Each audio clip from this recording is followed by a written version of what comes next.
하나님의 은혜와 사랑과 평강이 이 시간 충만하기를 주의 이름으로 축복합니다. 예전에 도깨비라는 드라마가 있었습니다. 그 드라마에 이런 장면이 나왔습니다. 도깨비가 어린 한 소년에게 샌드위치를 주면서 도와줍니다. 그리고 이 소년이 자라서 죽게 되죠.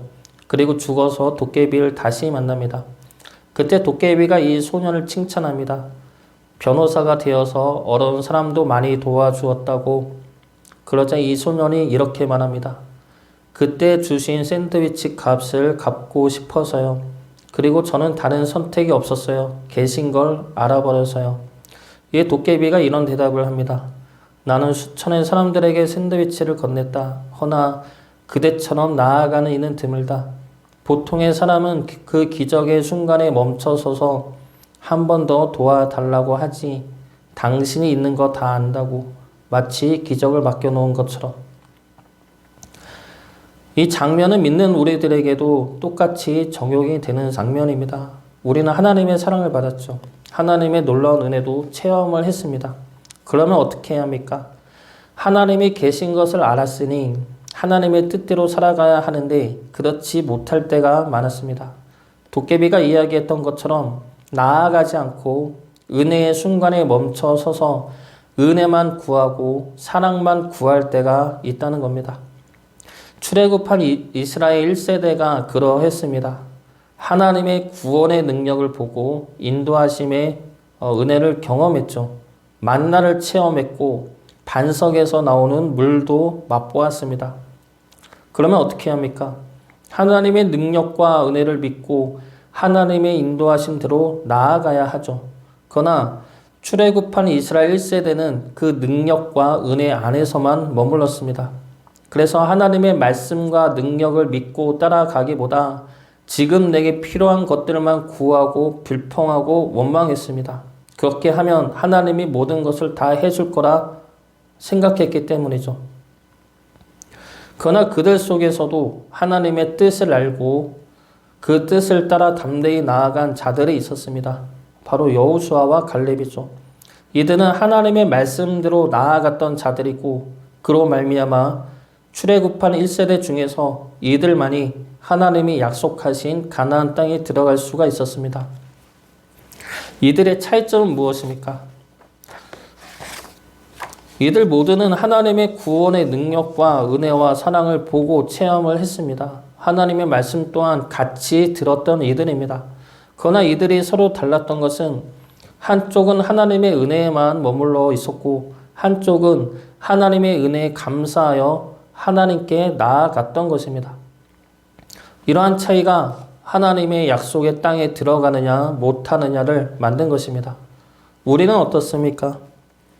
하나님의 은혜와 능력에만 머물러 있는 자들입니까? 아니면 여호수아와 갈렙처럼 하나님의 은혜와 능력을 믿고 하나님 뜻대로 나아가는 자들입니까? 오늘 말씀에 나오는 맹인은 여호수아와 갈렙처럼 하나님께 나아간 자입니다. 주님이 빛을 보게 하셨죠. 그리고 그 은혜에만 머물러 있지 않았고 그 능력에만 머물러 있지 않았습니다. 오늘 말씀을 보면 예수님으로 인해 눈을 뜬 맹인은 점점 더 담대하게 변화되어 갑니다. 우리 역시 맹인처럼 그리고 여호수아와 갈렙처럼 받은 은혜에 머무는 자가 아니라 은혜로 인해 하나님께 담대히 나아가는 자가 되기를 바랍니다. 그러면 맹인은 어떻게 변화되었습니까? 맹인의 변화는 첫 번째로 나에게 행하신 주님의 은혜를 깨달았습니다. 주님의 은혜를 깨닫는 것이죠. 그로 인해 변화가 시작이 됩니다. 이것은 주님이 내 눈을 뜨게 하셨다라는 것에 머무는 것이 아니라 눈을 뜨게 하신 뜻과 그 안에 담긴 주님의 사랑과 은혜를 깊이 깨닫는 것입니다. 날 때부터 맹인은 그 시대에서는 죄인입니다. 죄의 심판을 받고 태어난 자이기 때문에 모든 사람들이 다 정죄하는 죄인이 이 맹인입니다. 그래서 죄인이라 함은 성전에 들어올 수 없는 자이고 하나님에게 내쫓김을 당한 자이고 그렇기 때문에 하나님께 예배도 드릴 수 없는 자입니다. 그래서 이 맹인은 사람들로부터는 죄인이나 정죄받은 사람이고 하나님으로부터도 구원과 은혜를 바랄 수 없는 죄인입니다. 그런 자를 주님이 찾아오시죠. 찾아오셔서 눈을 만져주셨습니다. 이 만져주심은 큰 의미를 지닙니다. 부정한 자는 그에 닿은 것들도 부정해지죠. 그래서 맹인 입장에서는 내가 남들을 만질 수도 없고 남들 역시 자신을 만져서도 안 됩니다. 괜히 만져서 부정당할까봐 피해 다녀야죠. 그런 날을 주님이 찾아오시고 더 나아가 부정한 나를 만져주셨습니다. 그러므로 눈을 뜨게 하시죠. 눈을 뜨게 하셨다는 것은 더 이상 죄인이 아니게 되었다는 겁니다. 그 시대 속에서 죄인이나 정죄받지 않게 되었다는 것이죠. 맹인 입장에서는 처음에 눈을 뜨게 하신 것에 대해서 좋아하고 기뻐했을 것입니다. 그런데 생각하면 생각할수록 눈을 뜨게 한 행위 이면에는 이보다 더 큰 은혜와 사랑이 담겨 있었던 겁니다. 바로 주님의 날 찾아오셨고 부정한 나를 더럽다 하지 않으시고 오히려 주의 손길로 만져주셨고 죄를 없이 함으로 나를 하나님의 자녀로 받아주셨다는 사실입니다. 더 이상 죄인이 아니라고 말씀하시고 이제는 하나님의 자녀로 하나님의 사랑과 은혜 안에 거하게 하셨다는 겁니다. 하나님의 자녀로 변화된다는 것은 이 놀라운 은혜와 사랑을 깨닫는 것이죠. 제가 예전에 부목사 할 때 가끔 가다가 뭐를 먹고 싶다 그러면 그것이 주어질 때가 있었습니다. 그냥 갑자기 수박 먹고 싶다 그러면 아내한테만 하는 말이죠. 그러면 다음날 누가 수박을 사주는 겁니다. 아내는 안 사줍니다. 다른 이들이 사주는데 뭐 순댓국 먹고 싶다 그러면 다음날 누가 순댓국을 사주고 미역국을 먹고 싶다 그러면 다음날 뭐 교회 점심으로 미역국이 나오는 그런 일들이 많았습니다. 근데 이것을 의식하고 하면 안 되죠. 이번에는 뭐 먹고 싶다고 할까 생각하고 하면 안 되고 그냥 나도 모르게 무심코 말을 하면 그 다음날에 주어질 때가 몇 번 있었습니다. 자주 있었습니다. 그게 신기하죠. 처음에는 저도 신기했습니다. 하나님이 이렇게 듣고 역사를 하시는구나. 근데 이런 일이 몇 번 되니까 그 일 안에 담긴 하나님의 은혜와 사랑이 깨달아지는 것입니다. 이러한 일이 있었던 그때 저는 힘들었던 때였습니다. 육체적으로도 피곤할 때였고 정신적으로도 지칠 때였습니다. 그때 하나님의 음식들을 주면서 이렇게 말씀하시는 것 같았습니다. 내가 보고 있고 내가 듣고 있다. 괜찮다. 잘하고 있다. 내가 함께하고 있으니 지치지 마라. 이런 말씀이 들려지면서 너무 감사했었던 경험이 있습니다. 수박 때문이 아니라 순댓국 때문이 아니라 그걸 먹고 싶다고 지나가듯 말한 내 말을 주님이 듣고 계셨고 그리고 겨우 그걸 위해 역사하시는 하나님의 사랑이 너무 감사한 것이죠. 우리의 삶 가운데 하나님의 능력이 임할 때가 있습니다. 정말 놀라운 기적 같은 일들이 우리 삶에 이루어질 때가 있습니다. 그럴 때 우리는 그 능력의 일들 너머에 담긴 하나님의 은혜와 사랑을 바라볼 수 있어야 합니다. 하나님이 내 신음소리를 듣고 계시고 내 마음을 살피고 계시고 나를 자녀로 귀하게 품고 계시며 이끌고 계시다는 그 은혜와 사랑을 우리가 보고 알아야 합니다.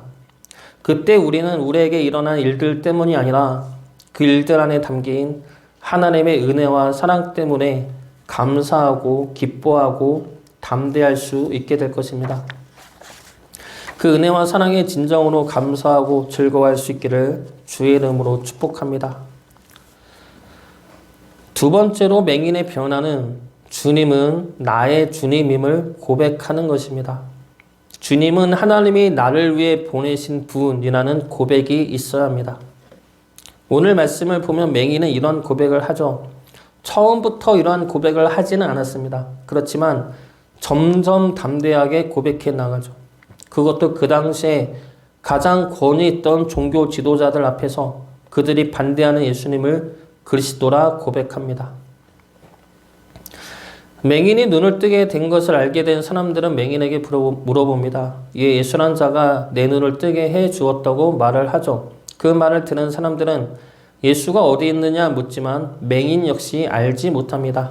예수님이 맹인에게 눈을 뜨게 하신 후에 어딘가로 가셨기 때문이죠. 그래서 사람들이 맹인을 데리고 바리새인들에게로 데리고 갑니다. 바리새인들은 그 당시에 존경받는 종교 지도자들이었습니다. 사람들이 맹인을 바리새인에게로 데리고 간 것은 이 사건에 대한 전문가의 해석을 듣고 싶어서이죠. 이 사건을 어떻게 보아야 하는지, 그리고 또 하나 이 맹인이 그러면 죄인으로부터 벗어날 수 있는지를 알기 위해 갔던 것 같습니다. 의도야 어찌됐든 맹인이 눈을 떴으니 종교 지도자들에게 가는 것은 그 당시에 당연한 관행이었습니다. 그래서 그렇게 해서 찾아간 바리새인들은 어떠한 자들입니까? 예수님을 인정하지 않는 자들이죠. 인정하고 싶지 않은 자들입니다. 그래서 이들은 예수님이 맹인을 고친 것보다 안식일을 어긴 것을 더 중요시 여깁니다. 안식일에는 병자를 치료해서는 안 되죠. 지금 치료하지 않으면 죽을 것 같은 환자들은 제외가 되지만 날 때부터 맹인은 그런 환자가 아닙니다. 그 다음 날 고쳐도 상관이 없는 환자이죠. 그리고 안식일에는 침을 뱉는 것도 해서는 안 되고 반죽을 해서도 안 됩니다. 예수님은 이러한 법을 다 어긴 것이죠. 그래서 바리새인들은 이 문제에 대해 처음에 서로 논쟁을 합니다. 안식일을 어겼으니 죄인이다. 그런데 죄인한테 하나님이 병자를 고치는 능력을 줄 수는 없지 않느냐. 이러한 논쟁을 하다가 예수님을 부정하기로 결정합니다. 이 맹인을 다시 불러 물어보죠. 너의 눈을 뜨게 한 자가 누구냐? 너는 그를 누구라 생각하느냐? 이에 맹인이 선지자라 대답을 합니다. 17절 말씀 보겠습니다.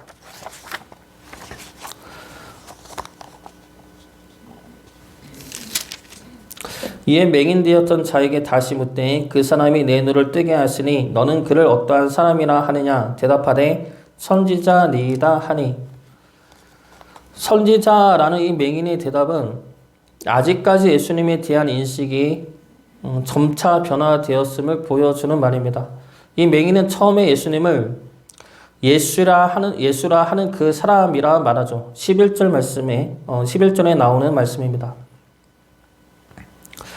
그리고 15절에도 이 맹인은 예수님을 그 사람이라고 말합니다. 이때까지 맹인에게 있어서 예수님은 그 사람이었습니다. 그런데 바리새인이 질문한 것이 무엇입니까? 너는 그를 어떠한 사람이라 하느냐입니다. 바리새인의 이 질문은 악한 의도를 가지고 한 질문이지만 의도치 않게 맹인의 눈을 뜨게 한 질문이 되었습니다. 그 사람, 예수라 하는 그 사람은 너에게 어떠한 사람인가? 나에게 어떠한 사람인가? 바리새인의 질문에 맹인은 그는 선지자입니다 라고 답을 합니다.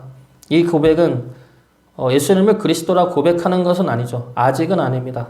하나님한테 쓰임받았던 많은 예언자 중에 하나로 본 것입니다. 그러나 이 고백은 점점 더 발전해 가죠. 그래서 결국은 뭐라고 고백을 합니까? 하나님이 보내신 분이라 고백합니다. 33절 말씀 보겠습니다. 이 사람이 하나님께로부터 오지 아니하였으면 아무 일도 할 수 없으리이다. 맹인은 바리새인들 앞에서 예수님은 하나님께로부터 온 자라고 담대히 선포합니다. 처음에는 그 사람이라던 예수님이 선지자로 그리고 하나님께로부터 온 자로 고백하게 되죠. 근데 이렇게 고백을 하게 된 계기가 무엇입니까? 바로 바리새인의 질문, 너에게 예수는 어떠한 자이냐? 라는 겁니다. 그 사람이었던 예수가 나에게 어떠한 자인지 생각하게 되었고 받아들이게 되었고 고백하게 되었던 겁니다. 우리에게 예수님은 어떠한 분입니까? 나에게 예수님은 어떠한 분입니까? 예수님이 이 땅에 오셔서 십자가를 지시고 죄인을 구원하셨다. 많은 병자를 고쳐주셨다. 진리의 말씀을 선포하셨다. 제자들을 죽기까지 사랑하셨다. 이러한 것을 아는 것에서 그치면 안 됩니다. 그래서 그분이 나에겐 어떠한 분이냐? 라는 질문과 그에 대한 나의 대답이 있어야 한다는 것이죠. 남들이 어떻게 보든지 간에 그 주님이 무슨 일을 했든지 간에 나는 예수님을 어떻게 보는지 나에게 예수님은 어떠한 분인지에 대한 자기 고백이 있어야 한다는 겁니다. 우리에게 예수님은 어떠한 분입니까? 이 질문에 대한 나의 고백이 담대히 나올 수 있기를 주의 이름으로 축복합니다. 마지막 세 번째 변화는 결단입니다. 누구를 따라 살 것인지에 대한 결단을 이 맹인은 행합니다. 바리새인들은 맹인을 불러서 이야기한 후에 맹인을 보내고 맹인이 부모님을 부릅니다. 부모님을 부른 이유는 맹인이 정말 날 때부터 맹인이 맞는지 확인하기 위함이죠. 이것은 예수님의 이적을 어떻게든 인정하고 싶지 않기 위함입니다. 그래서 바리새인들은 맹인의 부모를 불러서 이야기하고 맹인의 부모는 이 아이가 자신의 아들이 맞고 날 때부터 맹인이 맞다는 것을 이야기합니다. 그런데 예수님에 대해서는 이야기하지 않죠. 아들에게 물어보라고 떠넘깁니다. 그 이유가 무엇입니까? 예수님을 그리스도로 인정하면 출교당하기 때문입니다. 21절과 22절 말씀 보겠습니다. 그러나 지금 어떻게 해서 보는지 또는 누가 그 눈을 뜨게 하였는지 우리는 알지 못하나이다. 그에게 물어보소서. 그가 장성하였으니 자기 일을 말하리이다. 그 부모가 이렇게 말한 것은 이미 유대인들이 누구든지 예수를 그리스도로 시인하는 자는 출교하기로 결의하였으므로 그들을 무서워함이러라. 여기에서 출교는 그 당시 끔찍한 종교적 형벌이고 횡포입니다. 출교를 당하면 그냥 예배를 못 드리는 정도가 아니죠. 모든 관계가 끊어집니다. 예배는 물론이고 사람들과의 관계도 끊어지고 일할 수 있는 환경도 박탈당합니다. 그리고 죄인으로 완전히 낙인 찍혀서 아무것도 할 수 없는 상태에 이르게 만듭니다. 그래서 출교는 끔찍한 종교적 형벌이고 사회적인 매장입니다. 그런데 맹인의 부모는 차마 예수님에 대해 말을 할 수가 없었던 것이죠. 이에 바리새인들이 다시 맹인을 부릅니다. 그런데 이렇게 불림을 받아온 맹인과 바리새인들의 대화가 재미있습니다. 이 맹인이 말을 너무 잘하죠. 먼저 바리새인이 이야기합니다. 예수는 죄인이다. 그러자 맹인이 예수가 죄인인지 아닌지 알 수 없으나 한 가지 아는 것은 내가 맹인으로 있다가 보는 것입니다. 라고 말합니다. 죄인인 것에 대해 인정하지 않는 것이죠. 이에 바리새인들이 그가 어떻게 해서 보게 했는지 묻자 맹인이 이렇게 말합니다. 27절 말씀 보겠습니다. 대답하되 내가 이미 일렀어도 듣지 아니하고 어찌하여 다시 듣고자 하나이까? 당신들도 그의 제자가 되려 하나이까? 맹인은 바리새인들의 의도를 알았습니다. 어떻게든 예수님을 부정하고 그래서 자신으로 하여금 예수님이 고친 것이 아니다 라는 대답을 듣고자 하는 것을 알았습니다. 그래서 이렇게 비꼬는 것이죠. 당신들도 그의 제자가 되려 합니까? 그래서 바리새인들이 욕을 하고 화를 냅니다. 그러면서 우리는 모세의 제자다. 하나님이 모세에게 말씀하신 것은 알고 있으나 예수란 자는 어디서 왔는지 우리는 알지 못한다 말합니다. 이 말은 예수란 그 자는 하나님이 보내신 자가 아니다 라는 말이죠. 그런데 맹인의 대답이 너무 재밌습니다. 되게 능글맞게 이야기하죠. 30절 말씀 보겠습니다. 그 사람이 대답하여 이르되 이상하다. 이 사람이 내 눈을 뜨게 하였을 때 당신들은 그가 어디서 왔는지 알지 못하는도다. 여기에서 감히 이상하다라고 말할 수 있는 맹인의 담대함이 너무 재미있죠. 바리새인들이 욕하고 난리치고 있는데도 주눅들지 않고 그렇다고 맞대응해서 싸우지도 않고 이상하다라는 말로 하면서 자기 할 말을 다 합니다. 그런데 여기서 중요한 것은 내 눈을 뜨게 하였다라는 이 말이죠. 눈을 뜨게 하는 것은 구약에서 하나님이 약속하신 그리스도의 징표입니다. 구약의 여러 이적들과 치유 기사들이 나오지만 날 때부터 맹인의 눈을 고친 이적은, 눈을 뜨게 한 이적은 한 번도 나오지 않습니다. 신약에서도 마찬가지이죠. 예수님 외에 그 누구도 맹인의 눈을 뜨게 한 자는 없습니다. 그 이유가 무엇입니까? 맹인의 눈을 뜨게 하는 이적 자체가 그리스도에 대한 징표이기 때문입니다. 이사야 35장 4절부터 6절까지 말씀입니다. 겁내는 자들에게 이르기를 굳세어라 두려워하지 말라 보라 너희 하나님이 오사 보복하시며 갚아주실 것이라 하나님이 오사 너희를 구하시리라 하라. 그때에 맹인의 눈이 밝을 것이며 못 듣는 사람의 귀가 열릴 것이며 그때 저는 자는 사슴같이 뛸 것이며 말 못하는 자의 혀는 노래하리니 이는 광야에서 물이 솟겠고 사망에서 시내가 흐를 것임이라. 맹인의 눈을 뜨게 할 수 있는 이는 예수 그리스도밖에 없습니다. 지금 맹인은 이 구약에 나왔던 하나님의 징표를 직접 체험한 이이죠. 그래서 맹인은 바리새인들 앞에서 예수님을 하나님이 보내신 분, 그리스도라 담대하게 고백하고 있는 겁니다. 32절과 33절 말씀 보겠습니다.